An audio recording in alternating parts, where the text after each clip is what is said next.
warahmatullahi wabarakatuh. Bismillah, alhamdulillah, wassalatu wassalamu ala rasulillah wa ala alihi wa sahbihi wa mawala wa la hawla wa la quwwata illa billah ma ba'd. Wa qad qala Allah ta'ala fi muhkami tanzili wa wasdaqul qailin. A'udzu billahi minasyaitonir rajim. Bismillahirrahmanirrahim. Qalu subhanaka la ilma lana illa ma 'allamtana innaka antal alimul hakim. Rabbi shrah li sadri wa yassir li amri wahlul 'uqdatam min lisani yafqahu qawli. Shadaqallah wa sadaqa rasuluhun nabiyul habibul karim. Wa nahnu ala dhalika minas syahidina wasyakirina walhamdulillahi rabbil alamin.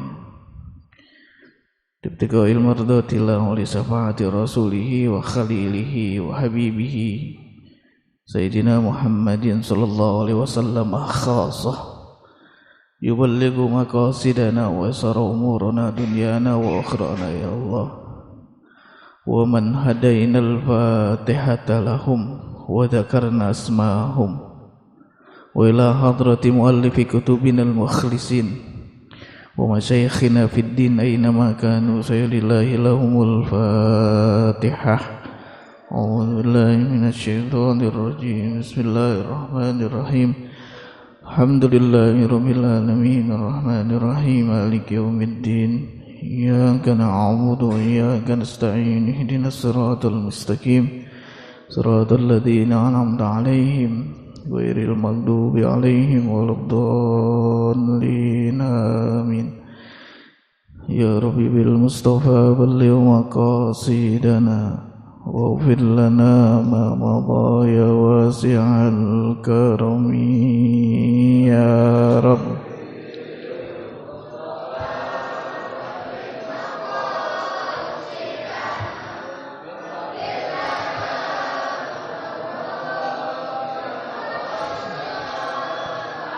Maulaya salli wa sallim daiman abada ala habibika khairil khalqi kullihim ya Rabb.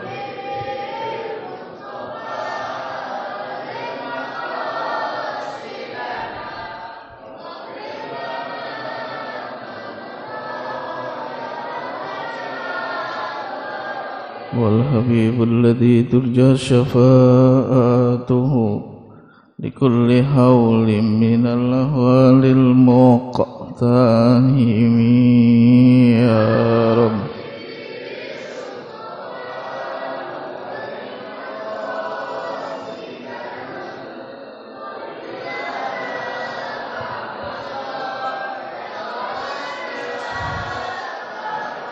Allahumma salli wa sallim wa barik alaihi wa ala alihi. Qala muallif rahimahullahu wa nafa'a bihi wa bi barakati ulumihi wa bikum fid dharaini amin ya rabbal alamin wa ya mujibas sa'ilin. Hadirin sekalian, segenap pengurus Masjid Jami Al-Ikhlas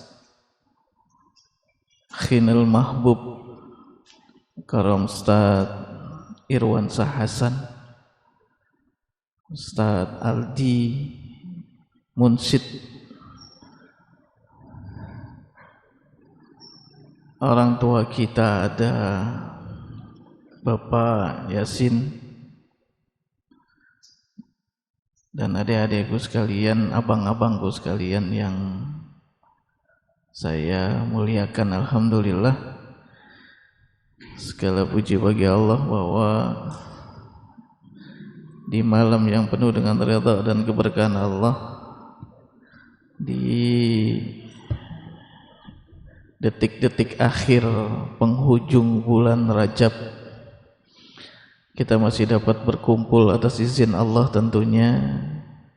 Kita dapat bermusafahah, bersilaturahim, bermuajahah di tempat yang mulia ini. Mudah-mudahan Allah selalu memberikan kesehatan kepada kita. Allah selalu berikan redha keberkahan kepada kita. Allah selalu memberikan nikmat panjang umur dalam taat ibadah kepada kita.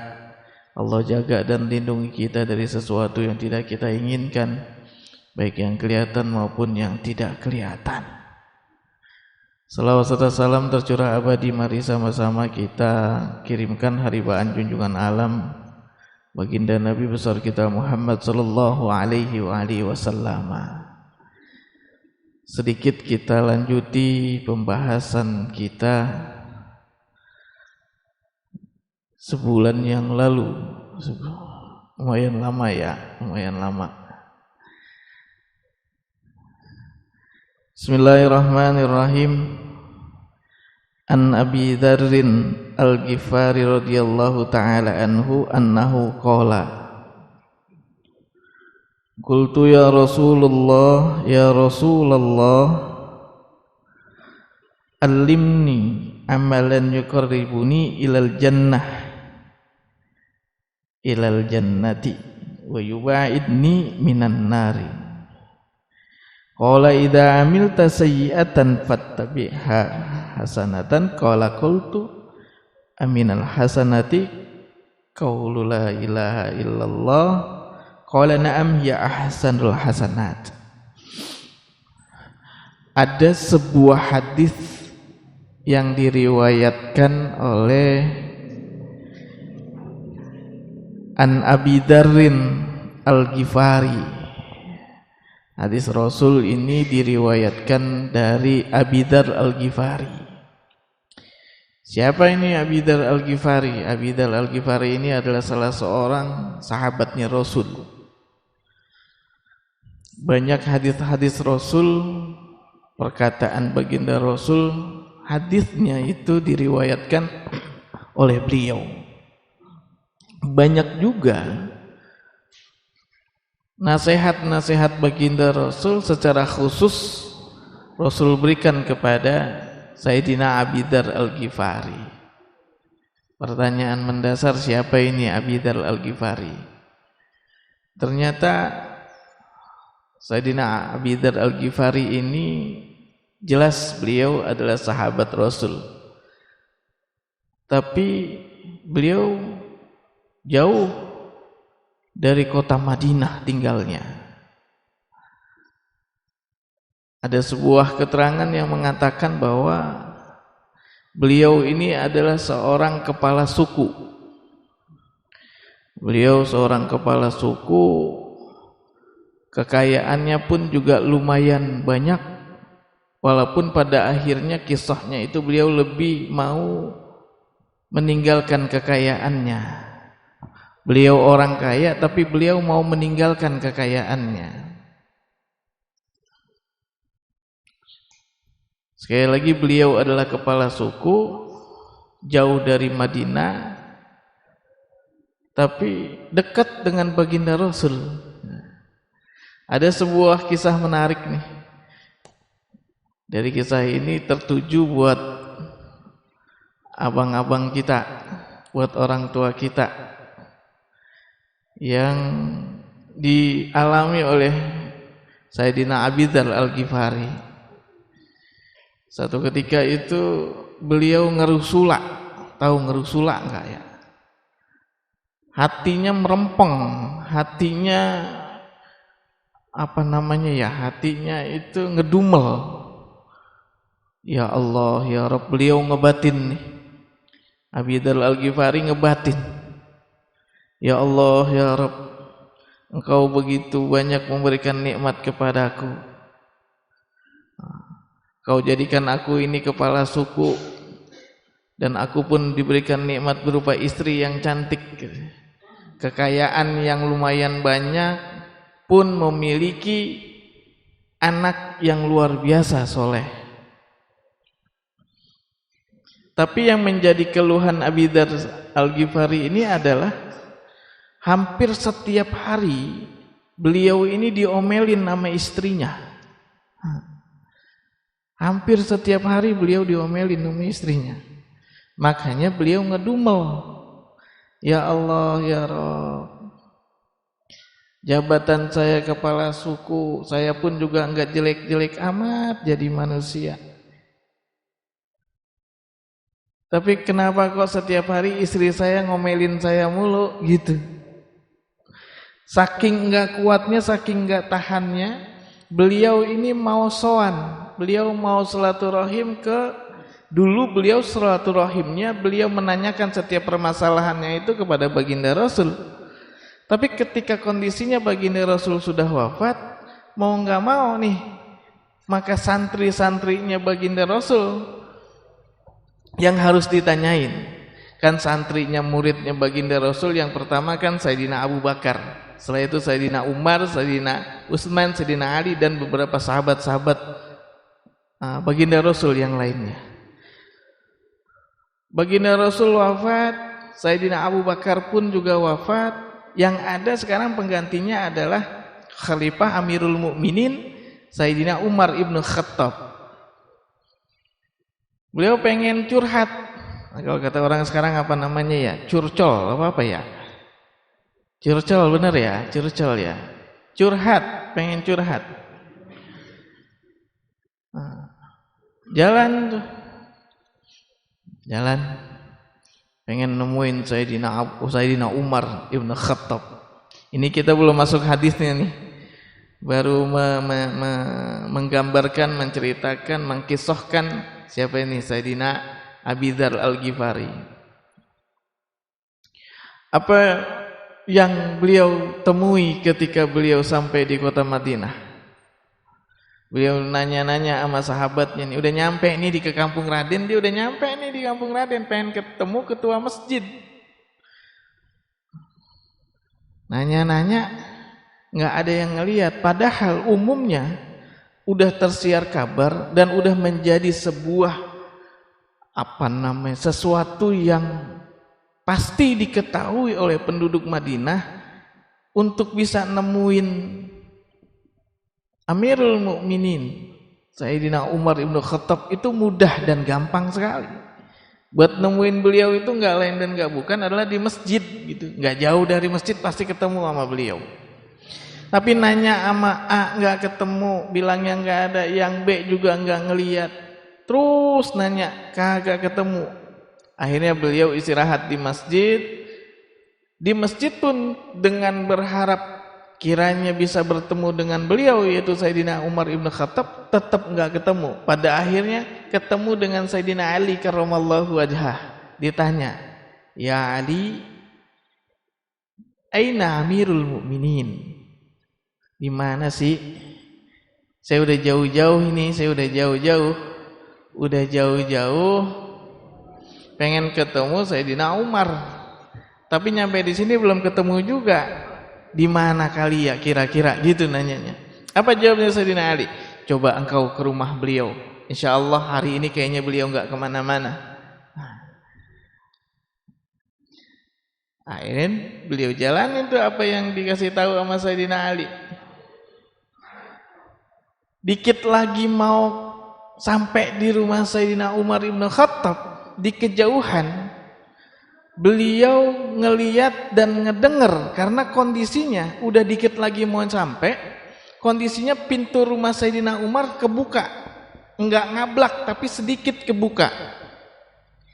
Dan ternyata Allah takdirkan Sayyidina Abi Dzar Al-Ghifari melihat dan mendengar bahwa hari itu Sayyidina Umar ibn Khattab pun lagi diomel-omelin sama istrinya. Maksud hati mau curhat, pengen minta pendapat bagaimana ini ya, saya diomel-omelin mulu sama istri saya. Pengen nanya sama Sayyidina Umar, ternyata Sayyidina Umar pun kondisinya pada hari itu lagi diomel-omelin juga sama istrinya. Ya Allah. Yang tadinya mau ngetuk pintu, yang tadinya mau ngucapin salam, nggak jadi. Diem aja gitu, didengerin aja ini ocehan istri dari Sayyidina Umar, yaitu Sayyidah Siti Hafsah kalau nggak salah nama istrinya Sayyidina Umar tuh. Didengerin aja itu Ya, didengerin omelannya. Dan Sayyidina Umar kondisinya ketika diomelin sama istrinya diem sediem-diemnya manusia. Gitu. Nggak kayak anak sekarang. Dan ini masuknya di sini nih akhlaknya nih. Kita kalau yang namanya diomelin sama orang tua diem, jangan pakai ngebantah. Diomelin sama emak kita, diomelin sama babak kita ngebantah. Terlebih ketika orang tua kita memerintahkan kita untuk mengerjakan sesuatu yang bagus, kita masih ngebantah, siap-siap jadi anak yang jauh dari keberkahannya orang tua. Ridallah fi ridal walidain, sukhtullah fi sukhtil walidain. Ridhonya Allah terletak di orang tua, marahnya Allah kepada kita pun terletak sama orang tua juga. Ini yang dilakukan oleh Sayyidina Umar ketika diomelin sama istrinya, diem baik, diem sediem-diemnya itu Sayyidina Umar. Gak kayak kita bang ya, kita mah diomelin sama istri kan bawaannya kita mau merempeng aja, loh kan gitu. Allahu Akbar walillahilhamd. Jangankan diomelin sama istri, terkadang nih pagi-pagi biasanya dibikinin kopi, tahu nggak dibikinin kopi kan merempeng hati kita. Dah jam segini gue belum dibikinin kopi gitu kira-kira. Allahu Akbar. Tuh kita tuh suami laki. Tapi ini Sayyidina Umar diem aja. Nah, Sayyidina Abi Dzar Al-Ghifari ngebatin, gila ya. Siapa sih yang gak kenal dengan Sayyidina Umar? Singanya padang pasir, gak ada yang berani, manusia gak ada yang berani sama Sayyidina Umar pada saat itu dan pada waktu itu. Bahkan dalam sebuah keterangan yang lain, setan, medi, iblis gak mau berpapasan dengan Sayyidina Umar. Gak mau. Kita jalan nih di jalanan, ketemu sama si Fulan, karena punya urusan, kita lebih baik muter biar nggak ketemu sama si Fulan. Itu antara manusia dengan manusia. Tapi ini kondisinya setan, medi, iblis papakan nama Sayyidina Umar, nggak mau. Lihat nih dari jauh, la ilaha illallah, lah Allah Sayyidina Umar. Sayyidina Umar gimana caranya biar nggak papakan ini sama Sayyidina Umar? Kenapa? Sebab kalau ada kata papakan, habis dikemplangin ini setan sama Sayyidina Umar. Lah iya, saking canggihnya nih Sayyidina Umar, saking saktinya nih Sayyidina Umar. Tapi ketika diomelin sama istri, diem sediem-diemnya. Dan dalam riwayat yang lain, kurang sakti apa Sayyidina Umar? Kurang sakti apa Sayyidina Umar? Dijelaskan, Sayyidina Ali karramallahu wajhah pengen ngetes. Apa kata Sayyidina Ali? Ketika kondisinya Sayyidina Umar itu wafat. Sayyidina Umar wafat, meninggal. Sayyidina Ali ngetes. Saya pengen tahu. Sayyidina Umar di dunia saktinya luar biasa. Sampai iblis pun gak mau ketemu dengan Sayyidina Umar. Setan pun gak mau ketemu Sayyidina Umar. Saking takutnya sama Sayyidina Umar. Sekarang itu di dunia. Bagaimana kalau di alam barzah? Bagaimana kalau di alam kubur? Sakti nggak nih Sayyidina Umar? Sayyidina Ali pengen ngetes. Bagaimana caranya Sayyidina Ali ngetes kesaktian dari Sayyidina Umar Ibn Khattab, kehebatan dari Sayyidina Umar Ibn Khattab, kealiman, kesolehannya Sayyidina Umar Ibn Khattab. Kita kan kalau kuburan itu setelah jenazah itu ditaruh di liang lahat, terus dikubur, atasnya kan sedikit rada munjung gitu ya. Di kita seperti itu. Nah, ini yang ngetes ternyata orang sakti juga, Pak. Sayyidina Ali pun juga orang sakti. Bagaimana caranya ngetesnya itu? Ketika udah dikubur dan ada munjungan tanahnya itu, yang di atasnya ditaruh, kalau kita biasanya pakai kembang, Sayyidina Ali taruh mukanya beliau, sampingnya ini telinganya beliau, itu beliau tempelin ke tanah munjungnya kuburan dari Sayyidina Umar. Jadi kalau kita gituin, Kita mah kita gituin tuh. Pengen tahu nih kedengeran apa kagak gitu. Lah kalau kita yang begitu, lah kagak bakal dengeran apa-apa. Karena kita nggak sakti. Tapi ketika Sayyidina Ali nih nempelin kupingnya terus nyantuin ke kuburannya Sayyidina Umar, lah denger sedengar-dengarnya apa yang terjadi di dalam kubur. Apa yang terjadi? Ada malaikat yang Allah tugaskan untuk nanyain di alam kubur. Namanya malaikat apa? Munkar dan Nakir. Munkar dan Nakir adalah malaikat yang menanyakan kondisi kita ketika kita itu wafat dan di dalam kubur beliau baru bekerja. Sama pertanyaannya dengan mayit atau jenazah yang ada di dalam kubur, pertanyaannya sama, nggak ada yang dirubah. Kita mungkin sampai sekarang masih hafal kan? Marabbuka wa ma nabiyyuka wa ma kiblatuka wa ma imamuka wa ma segala macam itu ya. Banyak itu yang ditanyain tuh. Tapi yang pertama kita pasti hafal marabbuka, siapa Tuhanmu. Itu pun yang ditanyain malaikat Munkar dan Nakir kepada Sayyidina Umar ibn Khattab. Sayyidina Ali dari atas dengerin karena pengen ngetes, pengen tahu sakti apa enggak nih Sayyidina Umar. Ketika malaikat Munkar Nakir nanyain itu Sayyidina Umar ibn Khattab, ya Umar, wahai Umar, aku diperintahkan oleh Allah Subhanahu wa taala, kata malaikat Munkar Nakir nih, buat menanyakan beberapa pertanyaan kepada engkau. Apa jawab Sayyidina Umar? Monggo, silahkan, mau nanya apa? Yang pertama pertanyaannya, marabbuka, siapa Tuhanmu? Kata malaikat Munkar dan Nakir. Apa jawabnya Sayyidina Umar ibn Khattab? Ini mah gaya saya, padahal nggak begini jawabannya. Ini gaya saya. Kata Sayyidina Umar, lu gile ya, nanyain siapa Tuhan gua? Apa lu mah tahu Tuhan gua mah Allah Subhanahu wa taala, satu-satunya Tuhan. Udah, gak usah pakai nanya lagi yang macam-macam. Apan situ pun juga tahu kalau saya juga ini sahabat Rasul. Apan situ pun juga tahu bahwa saya ini termasuk sahabatnya Rasul yang dijamin masuk ke dalam surganya Allah Subhanahu wa taala. Kalau udah tahu kayak begitu, gak usah pakai nanya-nanya yang lain. Apalagi nanya marabbuka, siapa Tuhanmu. Nah, ini malaikat dikata begitu, dia balik lagi, disuruh pulang sama Sayyidina Umar, pulang.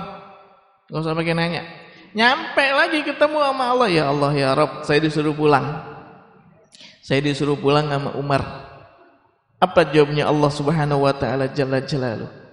Lalu Umar pakai lu tanya gitu. Iya. Nah, dari situ tuh baru Sayyidina Ali menyatakan, bersyahadah, menyatakan bahwa wah, sakti dia. Bukan cuma di dunia, di alam kubur pun ternyata Sayyidina Umar itu sakti.